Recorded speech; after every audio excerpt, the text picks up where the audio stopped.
চাইলে তুমি মসজিদে যাইতে পারো, চাইলে তুমি মন্দিরে যাইতে পারো, চাইলে তুমি মাহফিলে যাইতে পারো, চাইলে তুমি গানের মজলিসে যাইতে পারো, ঠিক কিনা?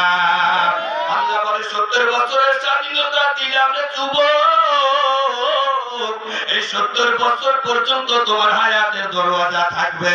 আমি আল্লাহ যখন সময় হবে কান মারিয়ে আমার কাছে নিয়ে আসবো, এরপরে প্রমাণ হবে কতটুকু তুমি নেকের কাজ করছো, কতটুকু গুনার কাজ করছো।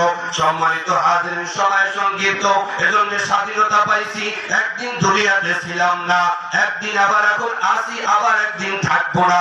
মাঝখানে যে সময়টা আমার মাওলা আপনারে আমারে দান করছে, এই সময়টা কার পথে চালাইবেন জোরে কর নারায়ে তাকবীর।